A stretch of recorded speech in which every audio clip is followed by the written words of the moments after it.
बेहतर परफॉर्म करेंगे। और इन राज्यों में जहां पिछली बार बीजेपी ने बहुत अच्छा परफॉर्म किया था, वहां पे आज हम लोग बराबर की टक्कर में खड़े हैं।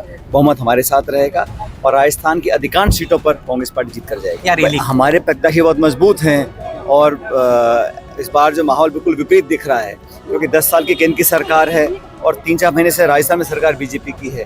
लेकिन जो वादा खिलाफी हुई है, जो आश्वासन को पूरा नहीं कर पाए हैं, वो जनता उसको भी देख रही है और मूल्यांकन करना पड़ेगा। 10 साल मनमोहन सिंह जी की सरकार थी, 10 साल भाजपा की सरकार है। दोनों सरकारों में आप तुलना कर लीजिए, हर क्षेत्र में नौजवान है, बेरोजगार लोग हैं, महंगाई है, करप्शन है, किसान है, हर वर्ग में आज असंतोष है दिख रहा है। उसमें बहुत अंतर है और राजस्थान में विशेष रूप से पिछली बार हम लोग अच्छा परफॉर्म नहीं कर पाए थे, लेकिन इस बार जो दौरे हम लोगों ने किए हैं, जो उम्मीदवारों का कैंपेन है और जनता का जो रिस्पांस है, उसको देखकर मुझे लगता है कि इस बार बहुत अच्छा कांग्रेस पार्टी परफॉर्म करेगी। मैं ऐसा मानता हूं कि न सिर्फ जोधपुर में जहाँ आज हम लोग खड़े हैं, लेकिन पूरे राजस्थान में लोग अब समझ चुके हैं कि 10 साल के रिपोर्ट कार्ड को देखने के बाद ही वोट डालना है। हमारे उम्मीदवारों का, हमारा कैंपेन, हमारी स्ट्रैटेजी और इंडिया अलायंस का जो हम लोगों का कांग्रेस के साथ मिलकर हम लोगों ने जो एक रोड मैप तैयार किया है, 5 तारीख को हम अपना मैनिफेस्टो रिलीज करेंगे। मैं मानता हूं कि हम बहुत बेहतर परफॉर्म करेंगे और इन राज्यों में जहां पिछली बार बीजेपी ने बहुत अच्छा परफॉर्म किया था, वहां पे आज हम लोग बराबर की टक्कर में खड़े हैं। बहुमत हमारे साथ रहेगा और राजस्थान की अधिकांश सीटों पर कांग्रेस पार्टी जीत कर जाएगी। क्या कुछ कारण है कि केंद्रीय मंत्री, गृह मंत्री जोधपुर में 4 लोगों प्रत्याशियों के पक्ष में या रैली? हमारे प्रत्याशी बहुत मजबूत हैं और इस बार जो माहौल बिल्कुल विपरीत दिख रहा है, क्योंकि 10 साल की केंद्र की सरकार है और 3-4 महीने से राजस्थान में सरकार बीजेपी की है। लेकिन जो वादा खिलाफी हुई है, जो आश्वासन को पूरा नहीं कर पाए हैं, वो जनता उसको भी देख रही है। इसलिए ये एक बहुत महत्वपूर्ण सीट है।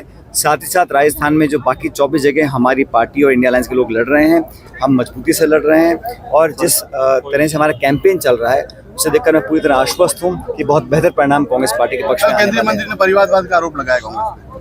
अब ऐसा है, ये चुनाव का समय है, बहुत से लोग बहुत सी बातें बोलेंगे, लेकिन हमें अपना ध्यान फोकस करना है कि इन 10 सालों में भाजपा की सरकार ने और भाजपा के सांसदों ने प्रदेश के लिए क्या किया है और मूल्यांकन करना पड़ेगा। 10 साल मनमोहन सिंह जी की सरकार थी, 10 साल भाजपा की सरकार है। दोनों सरकारों में आप तुलना कर लीजिए, हर क्षेत्र में नौजवान है, बेरोजगार लोग हैं, महंगाई है, करप्शन है, किसान है, हर वर्ग में आज असंतोष है। इसलिए मैं मानता हूं कि अगर मुद्दों पर राजनीति होगी, इश्यूज पर राजनीति होगी, तो कांग्रेस पार्टी का परिणाम बहुत बेहतर रहेगा और इंडिया अलायंस के साथ हम लोग बहुमत लेंगे 2004 के चुनाव में। गहलोत साहब की तमाम वो योजनाओं के लिए क्या कहेंगे, जो चिरंजीवी वगैरह जो हमारी सरकार की अच्छी योजना थी, चाहे छत्तीसगढ़ हो चाहे राजस्थान हो, हम सरकार नहीं बना पाए, लेकिन हमारा जो फासला था भाजपा कांग्रेस का, वो 1 या 1.5% था। और इस लोकसभा चुनाव में जनता बीजेपी को आईना दिखाएगी। जिस प्रकार की राजनीति हो रही है, एजेंसीज का दुरुपयोग हो रहा है, आक्रमण की राजनीति हो रही है, दबाव की राजनीति हो रही है, सत्ता का दुरुपयोग किया जा रहा है, धड़ल्ले से किया जा रहा है, संस्थाओं को कमजोर किया जा रहा है, इन सब बातों का भी मूल्यांकन जनता कर रही है। और मैं ऐसा मानता हूं कि इश्यूज पर, परफॉर्मेंस पर और जो संवैधानिक संस्थाओं को लगातार नीतिगत तरीके से कमजोर करने की जो साजिशपूर्ण तरीके से कार्रवाई हो रही है, उसके खिलाफ लोग रहेंगे।